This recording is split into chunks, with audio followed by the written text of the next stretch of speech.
Ele é um dos profetas que mais profetizou a vida do Messias. Ele é o profeta que mais profetizou sobre o nosso Salvador. Ele é o profeta que mais declarou sobre a vida de Cristo.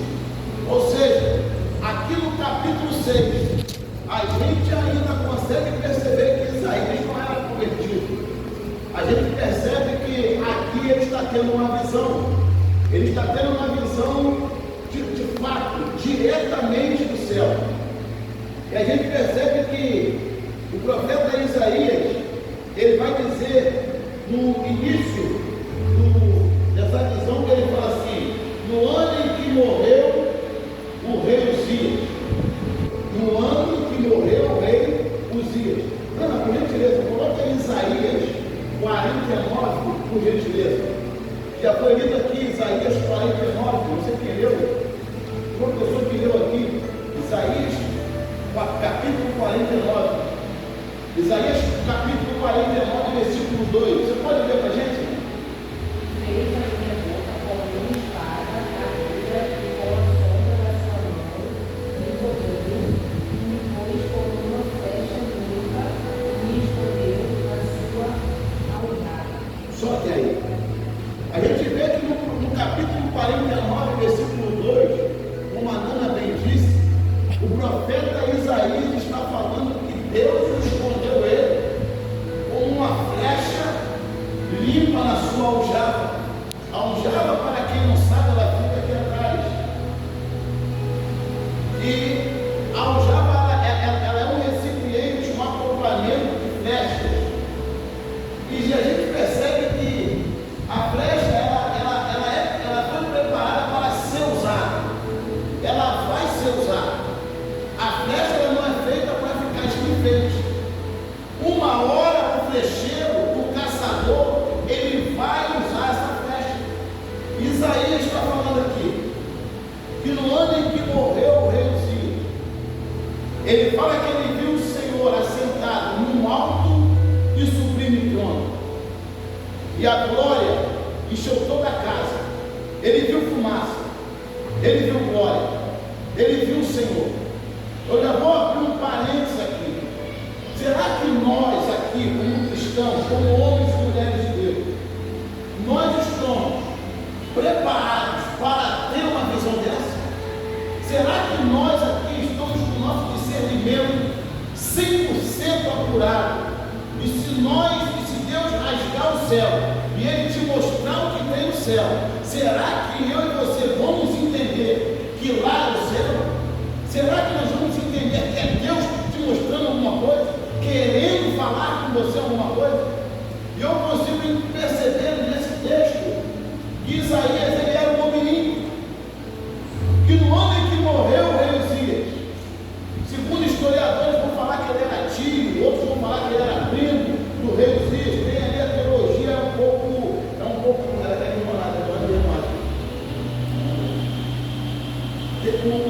a teologia vou colocar assim, paralelo, porque ela não tem um norte, ela só vai até um certo ponto. E segundo alguns teólogos, eles têm essa divergência. Um fala que era primo, outro fala que era sobrinho, outro fala que era tio. Mas o texto aqui ele vai falar que na morte do rei Uzias, ele fala que ele viu o Senhor assentado em um alto e sublime trono. Eu já vou dar mais um parênteses aqui, irmãos. Percebe-se que enquanto Isaías está vivo, enquanto Isaías está no trono da terra, enquanto Isaías está no seu palácio, enquanto Ezequias ele está ali governando na terra, a visão do profeta Isaías, ela fica limitada, ela fica centrada no profeta, no rei. Mas a Bíblia nos fala que no ano em que morreu o rei Uzias, a Bíblia fala que Isaías fala que ele viu o Senhor assentado num alto e sublime trono.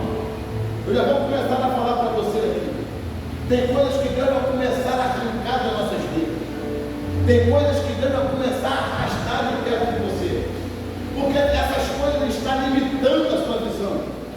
limitando a minha visão. E Deus, Ele quer fazer uma obra completa na minha e na tua vida. Deus, Ele quer nos usar com força. Deus quer nos usar com autoridade. Deus quer nos capacitar. Deus quer nos encher com a tua presença. Mas tem coisas que estão ao nosso lado. Tem coisas que estão na nossa vida, que está nos atrapalhando a caminhar com Deus, que está tirando a nossa visão do céu. Mas eu quero declarar que isso que tem te atrapalhado a olhar e ver aquilo que Deus tem para você é hoje.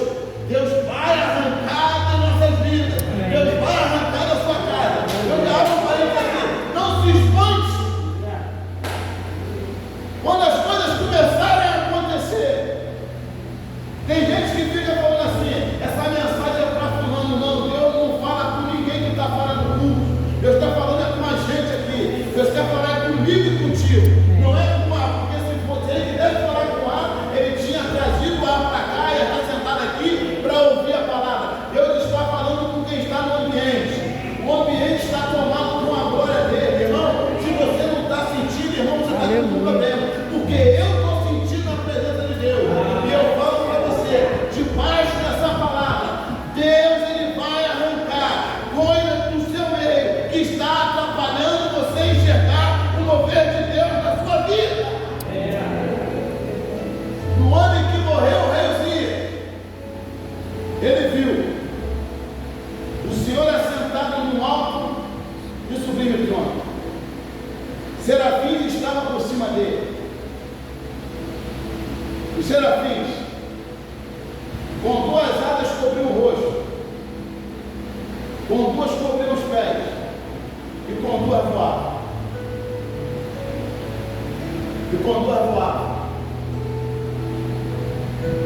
E clamava um para o outro: Santo, Santo, Santo é o Senhor dos exércitos.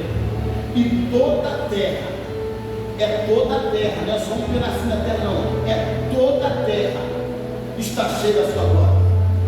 Os serafins clamavam para ele: Santo, Santo, Santo é o Senhor dos exércitos, e toda a terra está cheia da sua glória. E ele continua falando que ele toma um espanto quando ele vê aquilo, quando ele vê aquele mover. Ele está vendo o serafim, ele está vendo o Senhor assentado no alto sublime trono, e a aba das suas vestes cobria todo aquele ambiente. Tinha fumaça naquele lugar, que simboliza a glória, a presença do Eterno.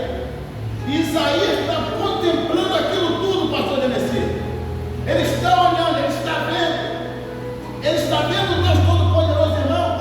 Isso aqui é para poucos. Esse tipo de visão é para poucos. Poucos na Bíblia tiveram esta visão. E a gente percebe que lá no Evangelho de Mateus, quando Jesus Cristo, depois de fazer a multiplicação dos pães e peixes lá no monte, ele manda os discípulos ir na frente. E quando os discípulos chegam no meio do oceano, que eles começam a remar, a Bíblia fala que o vento era contrário, ou seja, estava atrapalhando eles de remar.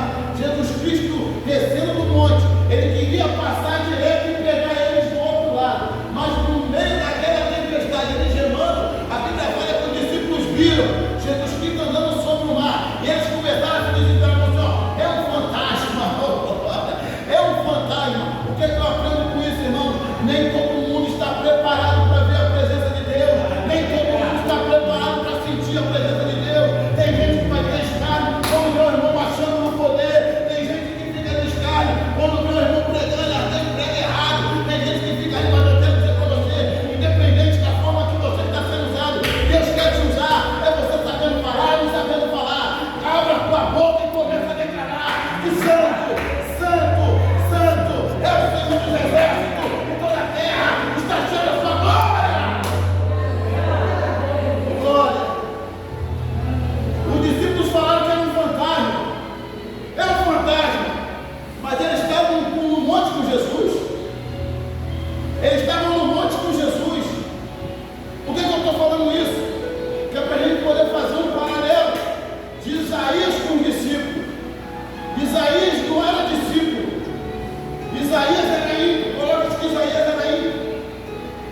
Tem gente que entrega até revelação, mas não tem intimidade com Deus. Tem gente que fala que tem sim. Tem gente que fala aquilo que está sentindo no coração. Mas agora eu estou falando para você uma palavra rema, uma palavra revelada, uma palavra diretamente do céu, do coração de Deus, das nossas vidas. Isso é para poucos, irmãos. Isaías aqui, ele não andava com Jesus, mas quando ele teve a visão, ele continuou firme naquilo que ele estava vendo. E a Bíblia fala que um dos serafins voou do céu na sua direção, uma brasa viva tirada do altar de Deus, e com essa brasa viva tocou nos seus lábios e disse assim, ó, eis que a sua iniquidade era nem pecado, iniquidade. Você sabe qual é a diferença de pecado para iniquidade? Pecado é aquilo que tu pega. E iniquidade é aquilo que você está acostumado a pecar. Todo dia você peca a mesma coisa. Você está ali, ó, você não larga aquele pecado, você é apaixonado por aquele pecado, você dorme com aquele pecado, você acorda com aquele pecado, você não quer se libertar daquele pecado. Isso se torna uma iniquidade na sua vida. Isaías era dessa forma. Isaías ele era apaixonado pelo pecado. Eu posso até colocar que Isaías gostava de uma baladazinha, que Isaías gostava mesmo de um prostíbulozinho, que ele gostava mesmo de daquela rateada. Mas a Bíblia fala que um dos anjos, um dos serafins, voou na direção de Isaías, e com essa brasa viva te tocou em seus lábios e disse: eis que os seus pecados estão perdoados, a sua iniquidade está perdoada.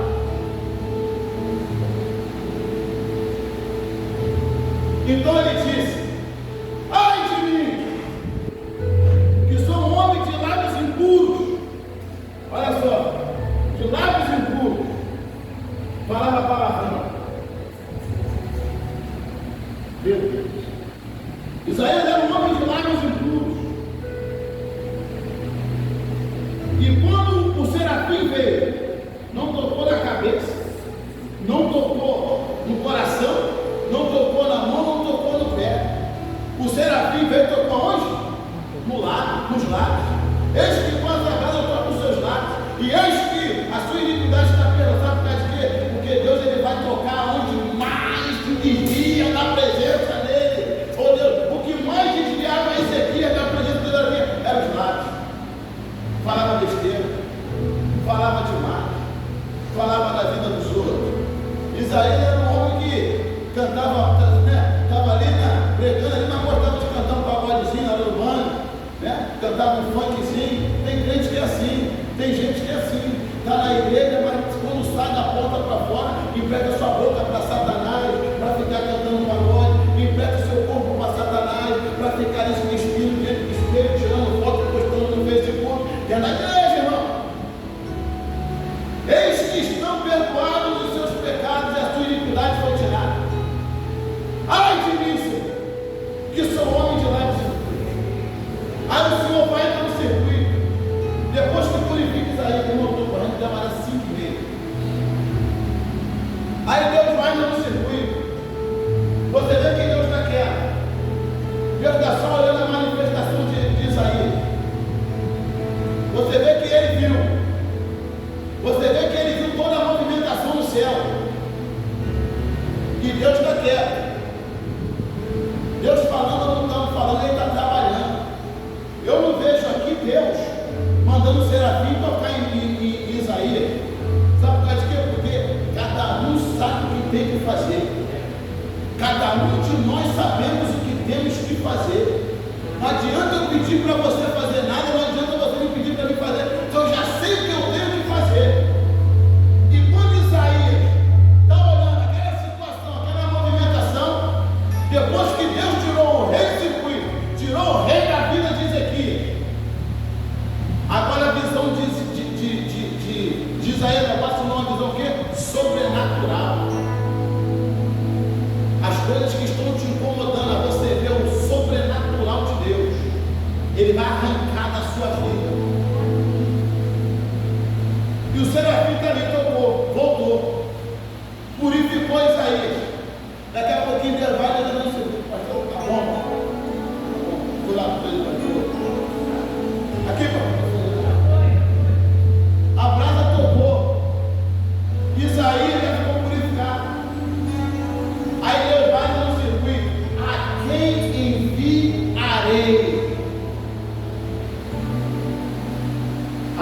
contar um mistério que Nana leu.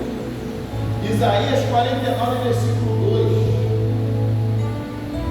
que vai falar sobre a flecha polida. Isaías 42, Isaías está falando desse capítulo 6, ele está falando daquilo que Deus fez com ele, ou seja, Deus pegou Isaías, Deus preparou Isaías, Deus trabalhou na vida de Isaías, para depois lançar Isaías. Isaías está se comparando com uma flecha. Aí eu falo para você, todos nós que estamos aqui somos uma flecha. E a Bíblia também fala também que essa flecha não estava guardada em qualquer lugar. Essa flecha, pastora Sheila, estava guardada dentro da aljava do flecheiro, dentro da aljava. A aljava simboliza esse lugar aqui, e a flecha simboliza a gente. Ou seja, tem flecha que vai mais longe, tem flecha que vai mais perto, tem flecha ainda que não vai ser usada agora, mas todas as flechas vão ser usadas, porque a flecha não foi feita para ficar de enfeite. E o processo de fabricação da flecha, ela é árduo.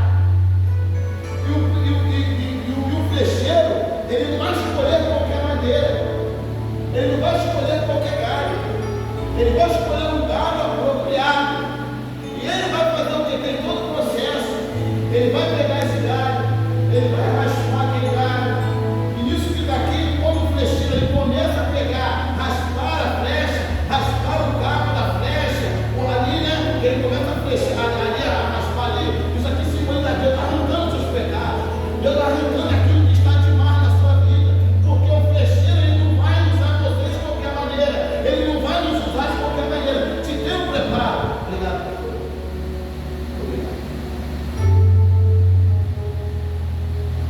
O flecheiro, ele não vai te usar de qualquer maneira. Tenha um preparo. Ele vai pegar aquela flecha, ele vai raspar aquela flecha. Esse é o processo. E quando esse galho, que ele quer preparar a flecha, ele está um pouquinho envergado, ele vai lá botar na morsa. Tem um processo na morsa. Aí vai dar uma esticada. Ali ela fica um tempo naquela posição.